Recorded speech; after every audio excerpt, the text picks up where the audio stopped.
Hello, I'm Jack and I'm 20 years old. I'd like to tell you about how my mother stole from me.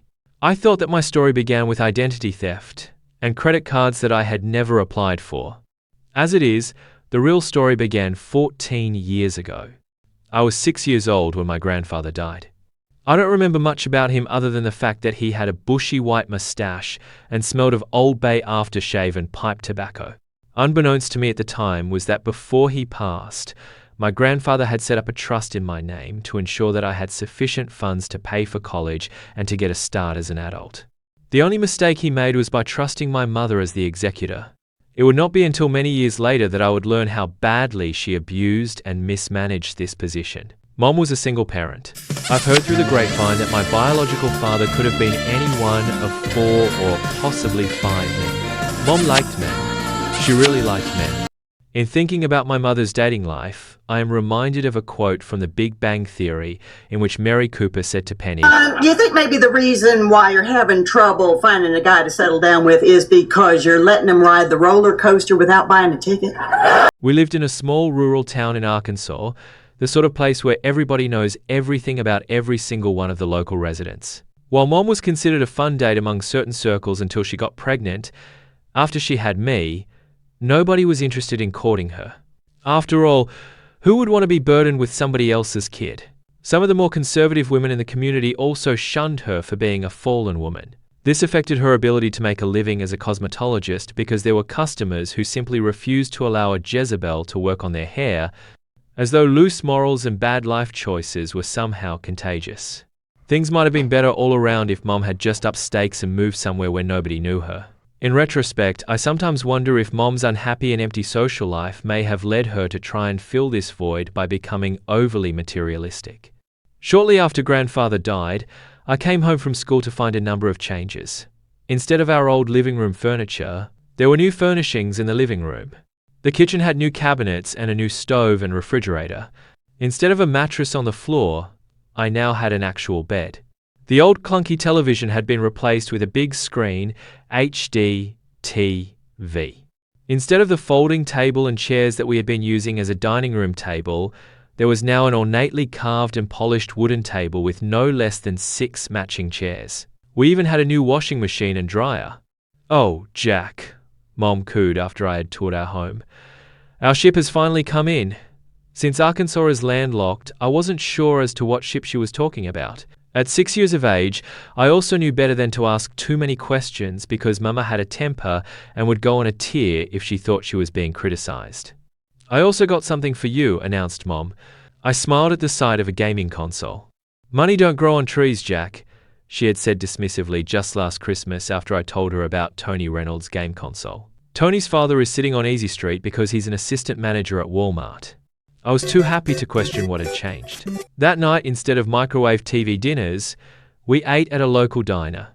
Mom ordered a cheeseburger with fries and a strawberry milkshake for me, while she had a shrimp cocktail followed by a steak with a loaded baked potato. We even had slices of apple pie after our meal. It came a la mode with a scoop of vanilla ice cream. In the days to come, the beat-up old Pontiac that she had once driven was replaced by a flashy red convertible. Mom grinned when she took me out for a spin. "This'll show them," she told me with a smile and a wink. I laughed in reply, uncertain as to who them were supposed to be. Those fools are all going to see me coming. Mom's wardrobe had also changed. Gone were the sensible shoes and the cheap casual clothing that she had once purchased from a Target.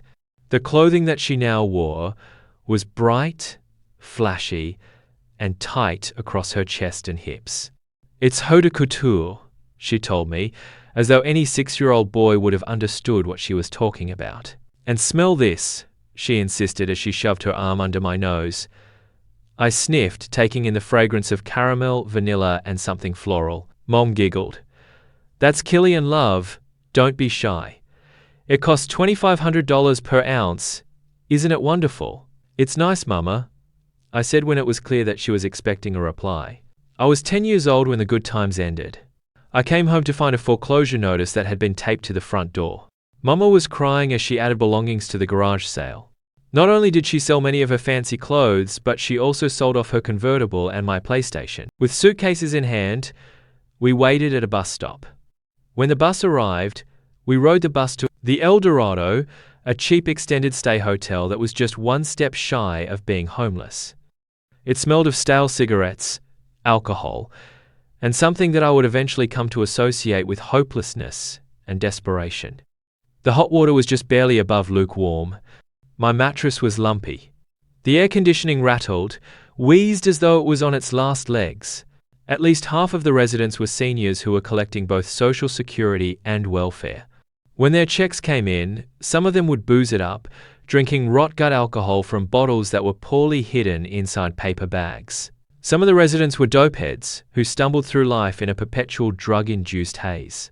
Some of these addicts looked like walking corpses, anorexic like people with hollowed cheeks and pronounced rib cacks. They were literally starving themselves to death because spending money on their next fix was more important than putting food in their bellies. The hotel was also home to Snap, a drug dealer who sold anything that could be snorted, swallowed, or injected. He lived in the last unit on the southern end on the first floor. Having fallen from grace by having lost out on the good times, Mom turned to a bottle to submerge her despair with liquid courage. With all of our money going to rent and booze, to put food on the table, I had to find part-time work. Since the law says that in Arkansas, you have to be at least 14 years of age in order to legally work, I skirted this restriction and took on odd jobs. I went from door to door in residential neighborhoods, asking to wash cars or to rake leaves. The money I made kept us fed with simple meals from the dollar store, cans of pork and beans that I heated in a saucepan over an electric burner, packages of ramen noodles, and sandwiches made using crackers with either peanut butter or a potted meat spread. At the public library, I used the internet to find additional resources like Our Neighbor's Pantry, a food bank that allowed me to visit once a month to receive a cardboard box of free groceries. I transported these groceries home by using any one of several supermarket shopping carts that other residents had borrowed and then abandoned on the edge of the hotel's cracked parking lot. The library had a nice selection of cookbooks. I used some of these cookbooks to learn how to cook the groceries that came from the food bank. I learned how to make soup and stews by using a crock pot that we had brought from our home. Instead of using the ground beef that the food bank gave me to make burgers, I stretched the ground beef by making sloppy Joe sandwiches. The chicken, vegetables, and Bisquick were used to make chicken and dumplings. On the day I turned 14, I applied for a job as a stockboy and carry-out at the local Safeway. The law prohibited me from working before 6 a.m. or after 7 p.m. on school days, with the exception of Friday, which allowed me to work after school until 9 p.m. I was also not allowed to work for more than 8 hours per day. By working 4-hour shifts after school on Mondays through Thursdays and 8 hours each on Friday, Saturday, and Sunday, I was able to work 37 hours a week. At $9.25 per hour, this netted me $590.20 bi-monthly after withholdings. I was so proud of my first paycheck that after cashing it, that I made the mistake of running home to show Mom. I knew that I had made a mistake after I saw her eyes light up at the sight of all that money. Mom took the cash and blew it on an extended drinking binge. To keep my money secure, I decided to open a personal bank account. This was easier said than done, because the bank said that I needed a state ID or passport. The DMV told me that in order to get a state ID, I needed a birth certificate, a social security card, and proof of residency. Since the local social security office wouldn't issue me a social security card without a birth certificate, I had to go to the local health office to request a copy of this document. I was nearly floored when a clerk at the health office asked me for my state ID. When I explained that I needed my birth certificate to get a state ID, the clerk relented, allowing me to use my school ID as proof of my identity. It cost $12 to get a copy of my birth certificate. After getting my social security card, it cost $10 at the DMV to get a state identification card. The proof of residency came from a crumpled receipt for that month's rent, along with some mail that had Mama's name on it. Given how many time-consuming metaphorical hoops I had to jump through and how much work I had to miss while I worked through these bureaucratic obstacles, I had to hide my earnings from my mom, who would have otherwise found them while going through my belongings after I had gone to sleep. I wound up hiding money inside a plastic bag that I tucked inside the hollow of an oak tree that I found quite by accident. While rescuing a mewing kitten who had climbed a tree only to find that he couldn't climb back down, I had climbed the tree to find a hollow that was out of sight from the sidewalk below. After hiding my money, I tucked the kitten inside my book bag and carefully climbed back down before releasing the cat. The cat followed me to work, trailing behind me on the sidewalk while uttering the occasional plaintive mew. I thought that I was finally rid of the creature after entering the Safeway, but 4 hours later after I clocked out, it was waiting on the edge of the parking lot. The little furball happily mewed when it saw me, and I knew right then and there, I knew that I had been adopted by a cat. I tucked the cat into my book bag, stopped at the dollar store on my way home, and bought a can of cat food along with 2 cans of beefaroni. While Mom snored in a drunken stupor upon her bed, I emptied half the can of cat food into a bowl and filled a second bowl with some water. The rest of the can went into the small 15-inch tall mini refrigerator that came with the hotel room. As the hungry kitten leapt onto the food, frantically chewing and swallowing plying, I had my own supper, eating the beefaroni straight out of the can. I did my homework as I ate, finally turning in at 10 p.m. after having taken a lukewarm shower. Shortly after having climbed into bed, a soft warm body snuggled against mine. I fell asleep while the kitten cuddled with me and purred. Mom was nowhere to be seen when my alarm went off at 6 in the morning. This was not unusual since she had likely gone to a dive bar where she could ply her feminine wiles on men who would pay for her drinks. While the cat gobbled down the rest of the canned cat food, I got ready for school. I dropped the cat off at the oak tree on the way to school since I didn't trust Mom enough to leave him in the hotel room. At school, I was able to get a free breakfast before the start of classes.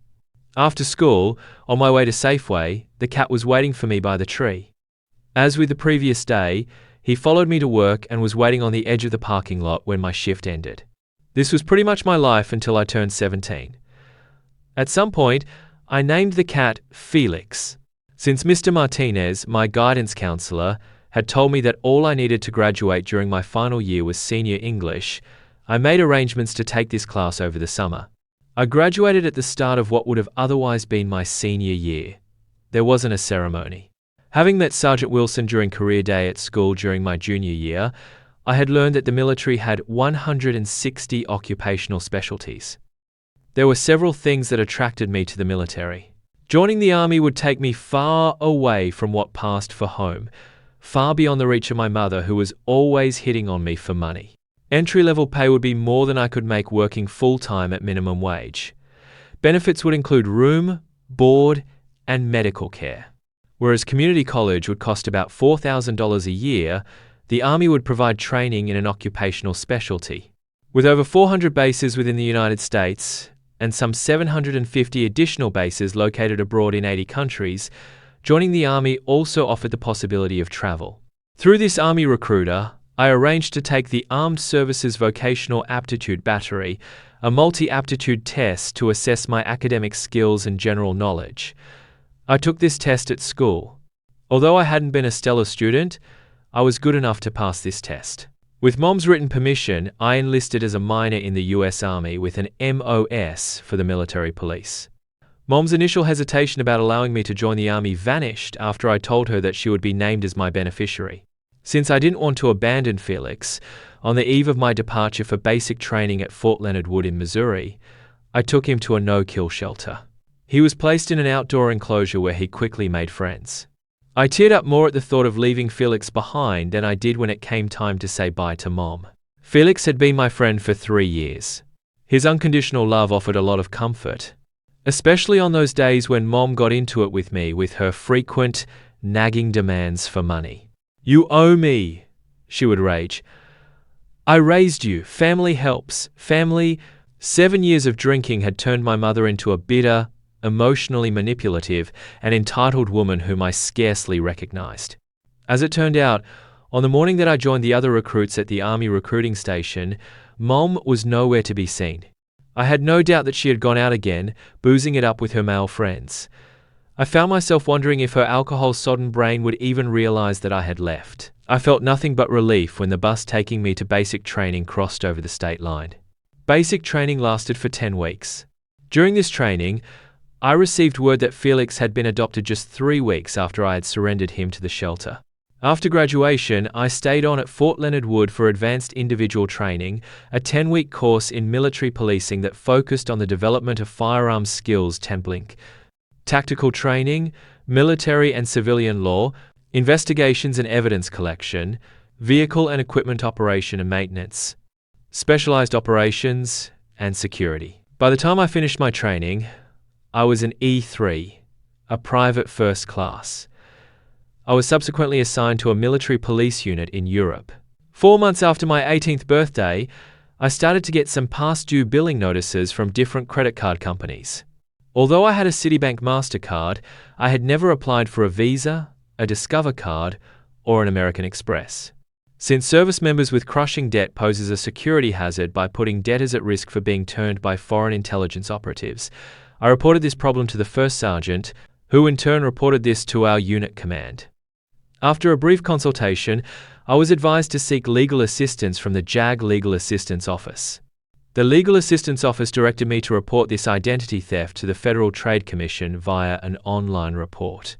To their credit, after having learned that someone had committed identity theft to fraudulently apply for credit cards in my name, the credit card companies froze the cards. The credit card companies launched their own investigations. I was disappointed but not particularly surprised to eventually learn that my mother had applied for these cards. After all, who else other than my mother would have had access to my date of birth, my social security number, or my APO Army Post Office address? Further investigation also revealed that my grandfather had left me a trust fund of $100,000. My eyes narrowed when I learned that Mom had been the executor. The money that should have gone to my college education had been squandered by my mother on a convertible, $2,500 vials of perfume and haute couture. Her short-sighted thinking and living high off the hog had eventually led to the loss of our home. The feds charged Mom with credit card fraud and identity theft. In addition to a 5-year sentence at Club Fed, Mom was ordered to repay the credit card companies for all of the funds that she had stolen. She was also slapped with a $5,000 fine. How the credit card companies and the feds think that they'll ever be able to recover this money is beyond me. Mom tried calling me following her initial arrest. I don't know how she got my cell phone number. Since the caller was unknown, I declined the call. The message on voicemail started out with some drivel about how family helps family. I didn't listen any further but instead forwarded the message to the federal prosecutor. I then blocked the number. As far as the trust fund goes, I declined to press charges. It's not that I loved her or that I forgave her, because love stopped being part of our family equation after I had to become the adult. Due to Mom's alcoholism, I had to grow up fast, scrounging for work so that I could put food on the table. While some initial counseling helped me to understand why she chose the path she followed, I don't forgive her for the embezzlement of my trust fund, or for having stolen my childhood by not having acted as a responsible adult who had a child to raise. The sad reality is that the money she stole is gone and I'll never get it back because you can't squeeze money out of someone who is perpetually broke. While I could wallow in the past and rage over how unfair my life was, nothing I can do will ever change what happened. My only control is over what I choose to do with my life. It's my current plan to put in my 20s so that I can earn a full pension with benefits. After that, I will likely transition into civilian law enforcement. The Army offers opportunities that I wouldn't have had if I had remained a civilian. If I were to enroll in an online school, having a college degree could facilitate transitioning to a civilian career after having retired from the military. Given my occupation, I'm thinking of pursuing a Bachelor's of Science in Criminal Justice. It sucks not having had a family. The other guys in the unit like to talk about their childhood experiences, the holiday meals they enjoyed, the vacations they took, and the activities they participated in. They reminisce about what they did in high school, the games they won in sports, their lifelong friends, and their childhood sweethearts. Aside from attending high school, I didn't get to experience much of what my classmates did because I was working 37 hours per week. I sometimes wonder if I should see a therapist because I know that I have significant trust-related issues. Sadly, part of the warrior ethos that permeates the military is that real men don't talk about their feelings. Since I'm just getting started with my military career, I have real concerns about the repercussions that could follow if word got out that I had seen a shrink. On the brighter side, since I tend to keep to myself, I'm laser focused on my job and about opportunities for career advancement. Since my childhood taught me to be grounded in reality, I don't spend time wondering about what could have been. I learned early on as a child that daydreams don't put food on the table. Searching out opportunities, seizing the moment, and getting a job done right are what puts food on the table. Have you ever been betrayed by someone you loved? Have you ever had a family member steal from you? What would you have done if you had been in my situation? Do you think I need counseling, or do I come off as someone who has his head screwed on straight? Do you think that I should reach out to my mother, who is now serving time in a federal prison? What would be the point of contacting her? Although she is my biological mother, I don't regard her as family. Family doesn't embezzle a trust fund. Family doesn't set up situations so that a 10-year-old boy has to get a job. Family doesn't steal a 14-year-old's first paycheck and to then use this money to get completely wasted. Family doesn't fill out fraudulent credit card applications in your name. That's not family. That's abuse. Am I right? Please share your thoughts in the comments. Update. 2 weeks after writing my initial post, I was promoted to corporal. I've also been accepted into the Bachelor of Science program for criminal justice through Kennesaw State. Yesterday I got a letter from Mom. The return address says that she's in a federal correctional institute in Aliceville, Alabama. That's a minimum security prison. I stared at the mail for a long moment after having received it. I crumpled it up and threw it away without ever having opened it. Do you think I did the right thing? Share your thoughts in the comments. It's difficult to pinpoint an exact percentage of thefts that occur within a family, but studies suggest that in burglaries, offenders are known to the victim in a significant percentage of cases. In non-violent burglaries, roughly 30% of offenders are known to the victim, while in burglaries involving violence, around 65% of offenders are known. Research indicates that in a smaller subset of burglaries where offender information is misappropriated, spouses or ex-spouses are involved in about 7% of cases. Situations like mine, where my mom committed identity theft, comprise about 4% of all identity theft cases. Some people have told me that I ought to forgive my mom because she's family. Some people are completely stupid and have no idea what it was like to walk in my shoes from the ages of 10 to 17. Some people also don't know what it's like to live with an alcoholic. As far as I'm concerned, being family doesn't mean that I should be my mother's emotional doormat. I know I'm not the only person who's ever had family steal from him. Have you ever had family steal from you? What did they take and what did you do in response? Did you let it go because of family loyalty and the idea that family helps family? Or did you stand up for yourself, draw a line in the sand, and say no more? Let me know your thoughts. While I believe that family should help family, this help should always be reasonable, fair, and balanced. Family help should never flow just one way. It also isn't an excuse to break the law or to be cruel or abusive. That's part of the reason why I joined the Army. I didn't want to continue enabling my mom's alcoholism. The Army is also teaching me useful skills. If I stay 20 years in the service, I'll have a lifetime pension of half pay. I'll also have medical benefits. I hope that my story's been helpful to you, especially if you yourself are in an abusive relationship. There are many paths out of an abusive relationship. My experience was just one of them. If my story spoke to you or touched you in any way, please help me grow this channel by clicking on the like and subscribe buttons.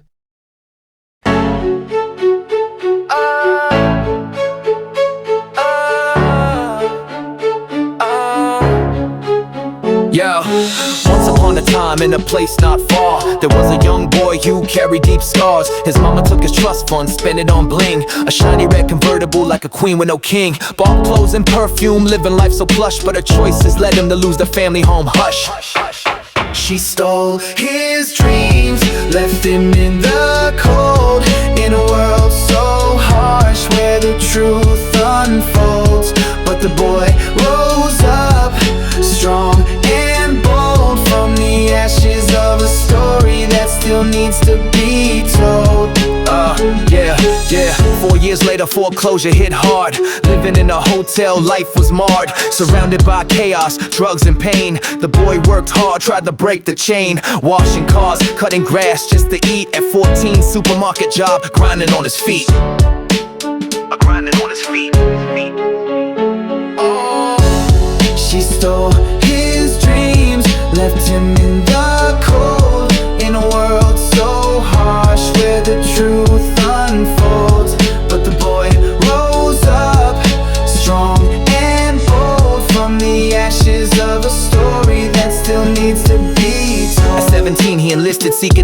start, carrying the weight of a broken heart. But just when he thought he was free from the past, his mother struck again, her scheme so vast. Stole his identity, credit cards in his name, left him in debt playing a dangerous game. But he stood strong, faced the storm, refused to be a victim, his spirit reborn.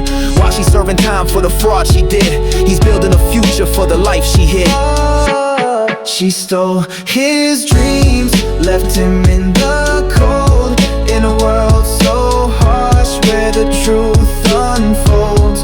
But the boy rose up, strong and bold, from the ashes of a story that still needs to be told. This tale's about resilience, rising from the fall, a young man's journey to stand tall. Though the past might haunt and the scars remain, he's writing his own story, breaking every chain.